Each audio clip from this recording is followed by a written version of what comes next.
Discovery en la escuela.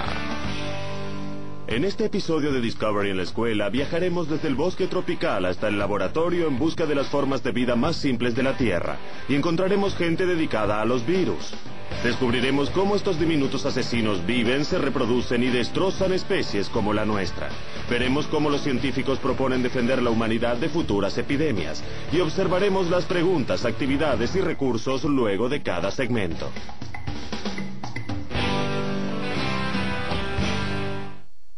A continuación, preguntas de estudio y discusión para todos sobre los virus, primera parte.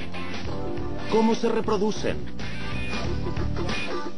¿Cómo contribuyó la Primera Guerra Mundial a la pandemia de influenza de 1918? Compara e identifica las diferencias en los trabajos de Edward Jenner y de Jonas Salk.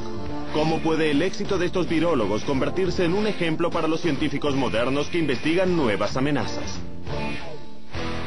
Discovery en la escuela presenta ahora Todo sobre los virus, primera parte. Discovery en la escuela.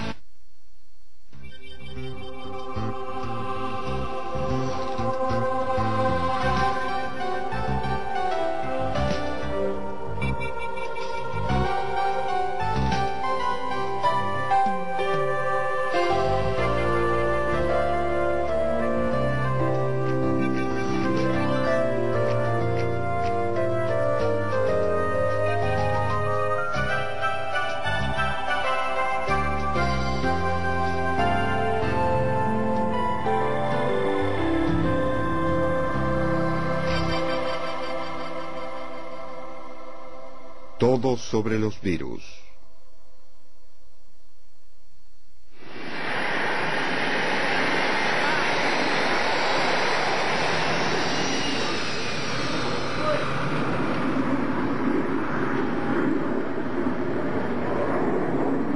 Estos médicos del ejército se están preparando, no para una guerra, sino para el estallido de un virus. Una batalla donde un apretón de manos puede ser más letal que una bala. Apártense. Donde los adversarios se cuentan por millones.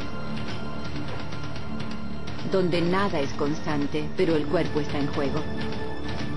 Los virus están en el margen de la vida. No podemos olerlos, probarlos, ni verlos, pero ellos están allí. Los asesinos más pequeños. En el aire, en el agua, en cada ser vivo del planeta. Son las formas de vida más diminutas y simples de la Tierra, aunque saben cómo entrar a nuestros cuerpos, secuestrar nuestras células, engañar a nuestras defensas. Los virus son antiguos. Algunos creen que más antiguos que otras formas de vida. Y son pacientes. Sin una célula viva para invadir, esperan en una forma cristalina en algún lugar entre la vida y la muerte. Algunos pueden esperar siglos. Su única meta es reproducirse. Los virus son todo voluntad. Cuando los virus están en el medio ambiente, son básicamente fragmentos de información genética envueltos en un código de proteínas u otra protección, vulnerables a todos los elementos en general, y a la espera del próximo ser vivo en el que puedan crecer para extenderse, infectarlo y propagarse. Es una forma de vida que no puede subsistir. No tiene la maquinaria para vivir. Solo puede hacerlo invadiendo y utilizando otra célula para cumplir su propósito. Y cuando utiliza células humanas, somos derrotados. Las enfermedades provocadas por los virus son una fuerza tan poderosa en la historia de la humanidad como la guerra y los desastres naturales. En el siglo XV los italianos la llamaron influenza porque creían que era provocada por la influencia de estrellas y planetas. La viruela apareció por primera vez en la literatura china hace 3000 años. Ha sido extinguida. Hay 7 clases diferentes de herpes. Una es la varicela. Lo más probable es que tengas herpes ahora. Al kuru se lo encuentra solo en tribus caníbales de Nueva Guinea. Se transmite al comer cerebro humano. Puedes sentir que tus resfríos son iguales, pero no es así. Hay cientos de clases de virus de resfríos. En tu vida quizás contraigas al menos 50. Y la lista continúa. Tan común como un resfrío, tan mortal como el SIDA. Los virus son el origen de muchas desgracias. Hay virus que se contagian en la oficina y otros que los niños traen al hogar desde la escuela, que causan enfermedades menores. No diagnosticamos virus específicamente. Entonces, a menudo, los pasamos por alto y no les prestamos la atención que deberíamos. Siempre ha sido difícil identificar un virus. Los más poderosos microscopios solo pueden aumentar objetos hasta 2000 veces su tamaño. Revelan un mundo acuoso de bacterias y criaturas unicelulares, alimentándose, moviéndose, multiplicándose. Lo que no podían ver era el fantasma que destruía células con una magnífica eficiencia.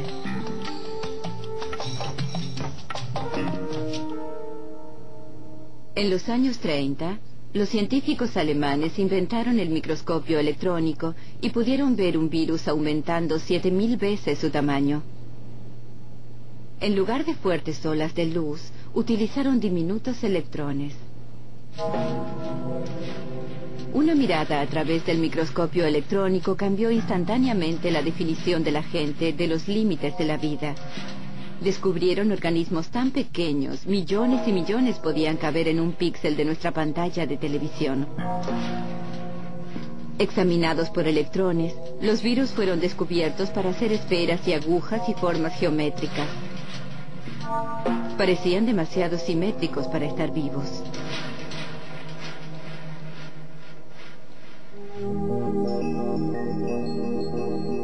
En las pantallas de las computadoras actuales, los virus parecen adornos de un árbol de Navidad marciano.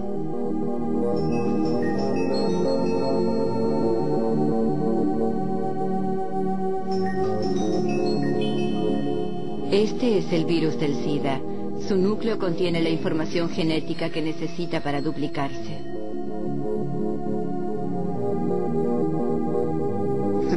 Es un envase de ácido nucleico, de material genético, envuelto en un paquete de proteínas que le permite utilizar una célula para su duplicación. Porque no puede funcionar independientemente, no puede multiplicarse independientemente. Los genes están protegidos por una cubierta delgada.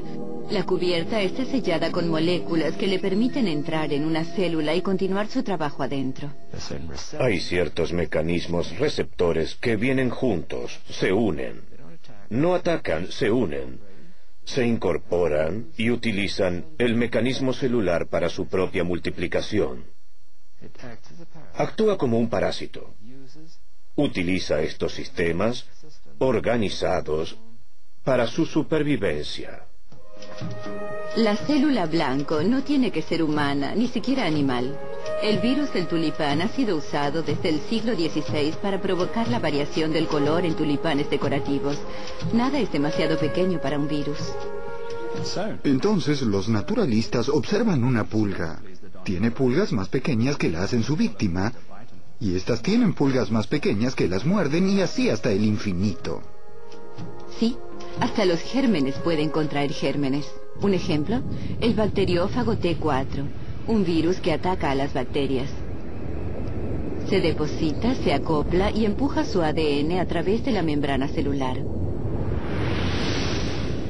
Una vez adentro, el ADN viral asalta a la célula y la fuerza a producir más virus. En minutos, la célula hinchada explota, liberando cientos de nuevos virus para infectar a otras células. En tiempos antiguos, la gente no conocía los virus y tampoco sabía que la última cosa que harían sería enfermarse.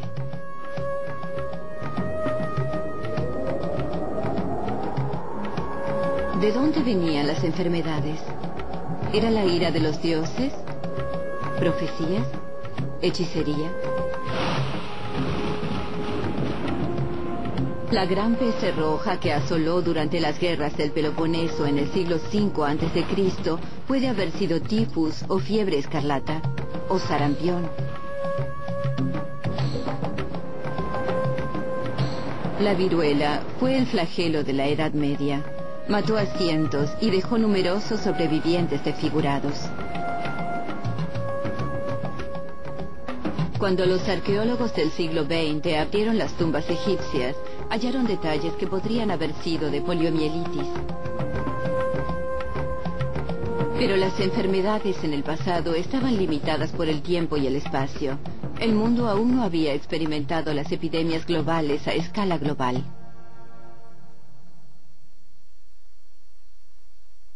Pandemia. Uno de los peores desastres naturales de la historia fue causado por un virus. La pandemia de influenza de 1918 golpeó a todas las ciudades de los Estados Unidos, derribando a la gente donde estuviera parada.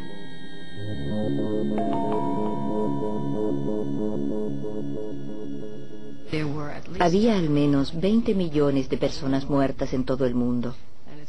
Y es probablemente la peor pandemia que el mundo haya conocido.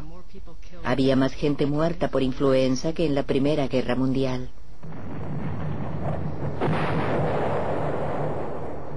La guerra era el problema.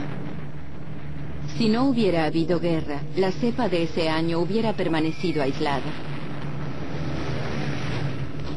Pero cuando los aliados se encontraron en el norte de Francia para combatir con el enemigo, intercambiaron una cepa letal de influenza. Así comenzó.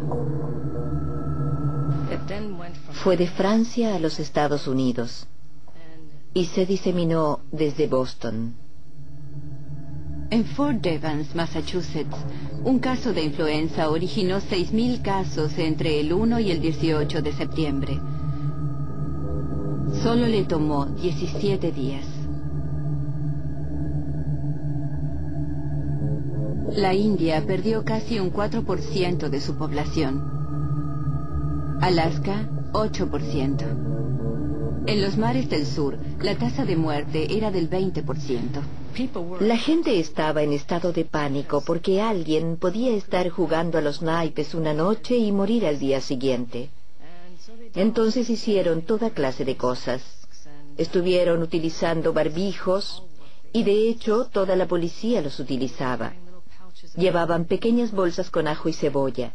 Ellos pensaban que los protegería de la influenza.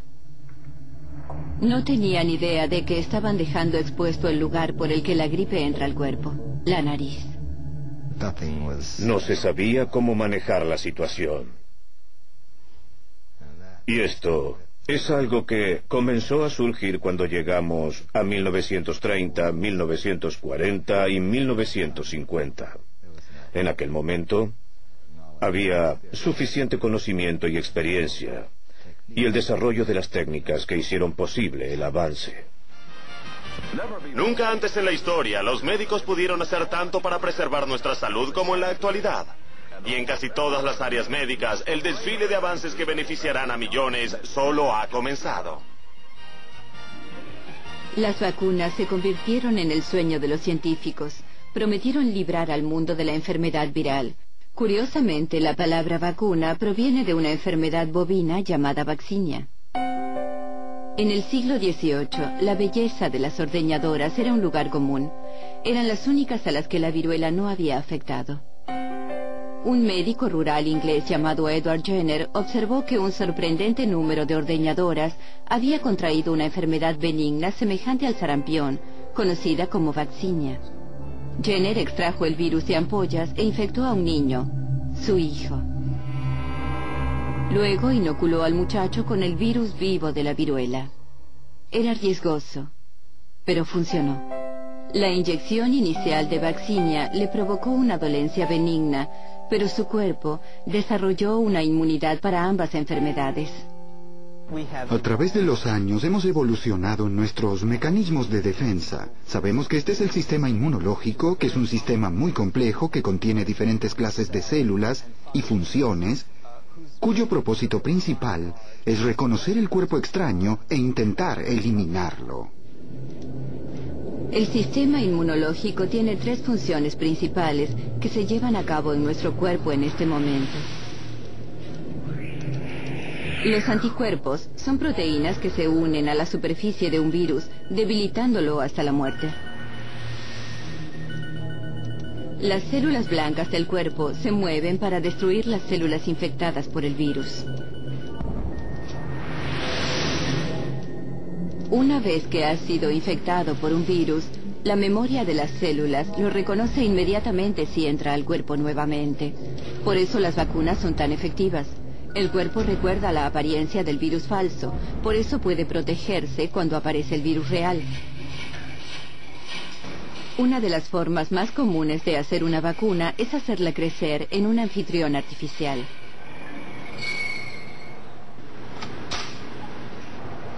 Los embriones de pollo son utilizados para desarrollar virus humanos como fiebre amarilla, sarampión, parotiditis e influenza. La influenza ha sido desarrollada en huevos durante muchos años. Es nuestra manera de producir virus. También pueden desarrollarse en tejidos de cultivo, crecen muy bien. Pero no podemos producir suficiente tejido para hacer las grandes dosis requeridas para uso industrial. Todos los años, el virus de la gripe se inyecta en huevos. Después de varias transferencias de huevo a huevo, el virus se habrá adaptado mejor a crecer en células de pollo que en células humanas. Cuando se inyecta en un humano, es como el enemigo que causa la inmunidad, pero no es lo suficientemente fuerte para provocar una enfermedad. El virus de la gripe ha encontrado su camino en el sistema inmunológico mutando, cambiando su apariencia. A veces solo cambia ligeramente. Otros años, el cambio es radical y no tenemos defensas. Algunas veces puedes conseguir una inmunidad parcial que te dará algo de protección, pero tenemos lo que llamamos una transmutación. Es usual que tengamos epidemias importantes. Luego, el sistema inmunológico no reconoce la gripe porque no es similar a los virus que haya visto antes. ¿Cuánto puede cambiar un virus? Depende de cómo está hecho. Si tiene material genético en el ADN familiar doble hélice, entonces se mantiene bastante estable de generación en generación. En la reproducción, cuando un filamento de ADN se divide para convertirse en dos filamentos de ADN, una clase de verificador controla la forma de las nuevas moléculas para asegurarse que las dos copias sean idénticas. Los virus del ADN tienen un interesante sistema de copiado con el que pueden corregir sus errores. Su frecuencia de interposición es baja. Los virus del ARN no lo tienen. Esto explica por qué son tan variables. Cambian todo el tiempo. Lo que explica por qué la vacuna para un virus del ADN como la varicela funciona década tras década. Mientras cada año necesitamos una nueva vacuna para virus del ARN como la influenza. Esta librería congelada es la colección del Dr. Herlocker de cepas de gripe que se han desarrollado a través de los años. Estos virus no están muertos, solo dormidos. Cada frasco representa un año diferente, una cepa distinta. Si descongelaras y respiraras la cosecha de influenza 1980, probablemente te enfermarías. Algunas cepas de influenza son mutaciones espontáneas. Otras epidemias pueden ser rastreadas hasta patos y cerdos. Terminan con nombres como influenza del cerdo, o influenza de Hong Kong, o influenza asiática, porque a menudo provienen de países donde la gente vive muy cerca de sus animales. La influenza tiene la ventaja adicional de pasar de una especie a la siguiente. Cada vez que esto ocurre, la cepa cambia. Y esto significa trabajo para los científicos de la Organización Mundial de la Salud y el Centro de Control de Enfermedades, o CDC, en Atlanta. Todos los años es una carrera contra el tiempo. ¿Laboratorio del CDC de observación de influenza? La información se recopila en centros de vigilancia en todo el mundo y se utiliza para predecir cuál es la próxima cepa. Una vez determinada, una nueva vacuna se desarrolla con la esperanza de llegar a tiempo.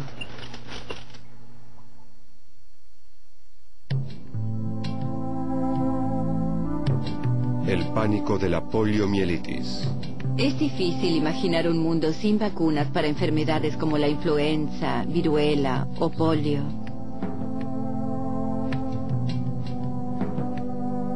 En la primera mitad de este siglo, la gente entraba en pánico cuando los niños contraían fiebre y dolores musculares. Podía no hacer nada. Podía terminar con los niños pasando sus días en un cilindro presurizado, al cual todos llamaban el pulmón de acero.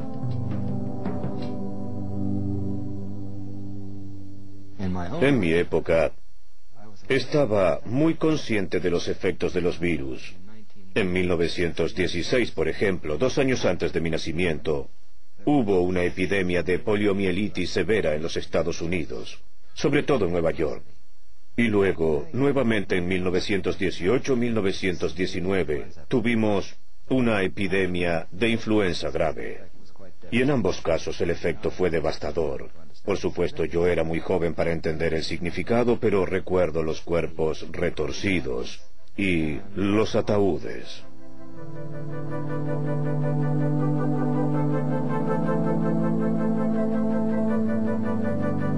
Nadie sabía por qué la poliomielitis causaba parálisis o muerte, mucho menos que se transmitía por la comida contaminada, agua o por la saliva. Las medicinas caseras y medidas preventivas nacieron de la desesperación. Cuando la poliomielitis atacó a F.D. Roosevelt después de nadar en un lago congelado, la gente especuló que el agua fría podía ser la causa. A fines de 1940, el joven Jonas Salk estaba en camino de convertirse en el héroe de los padres del mundo moderno. Dediqué toda mi vida a ser médico. Ese es el camino que elegí para practicar la medicina. Y ese ha sido el sentido de mi vida. Tratar de evitar la enfermedad, sanar o curar de alguna manera. Científicos de Harvard encontraron la manera de reproducir el virus de la polio y Salk tuvo la materia prima que necesitaba para desarrollar una vacuna. Mi hipótesis era que se podía lograr la inmunización contra una enfermedad viral sin experimentar infección. Hasta entonces se creía que uno tenía que experimentar la infección como en el caso de la viruela, la rabia y gran cantidad de virus. En este laboratorio de la Universidad de Pittsburgh, Salk destruyó el virus de la polio con formaldehído para evitar que causara la enfermedad. En 1955, luego de probarlo en él, comenzó a inocular niños. El virus muerto alertaba a sus sistemas inmunológicos sin enfermarlos. Fue una de las mayores noticias en la historia de la medicina. En los Estados Unidos, 2 generaciones crecieron sin conocer la angustia de la enfermedad. Son gajes del oficio, como suele decirse. Y fue apreciado, especialmente por sus padres, para quienes el miedo había desaparecido.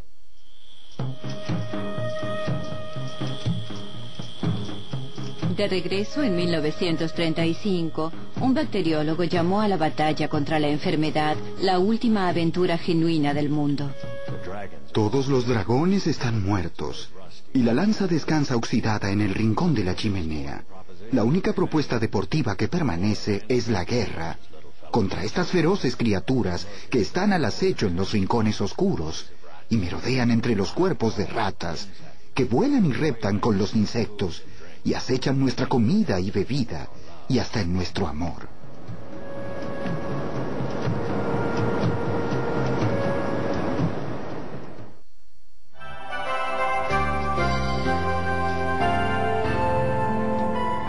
Todo sobre los virus. Fin de la primera parte. A continuación, las respuestas a las preguntas de Todo sobre los virus, primera parte. Los virus no pueden reproducirse, entonces insertan su información genética en otras células que se reproducen por ellos. Durante la Primera Guerra Mundial, gente de varios países hizo contacto cercano. Esto permitió que una cepa de influenza se diseminara alrededor del mundo en una tasa sin precedentes. Realiza esta actividad en tu clase. Dibuja e identifica un diagrama de una célula animal y un virus. Luego haz una lista de todas las semejanzas y diferencias entre ambas. ¿Por qué se considera que el virus existe entre la vida y la muerte? Para aprender más, Discovery en la Escuela te sugiere visitar la siguiente dirección en Internet.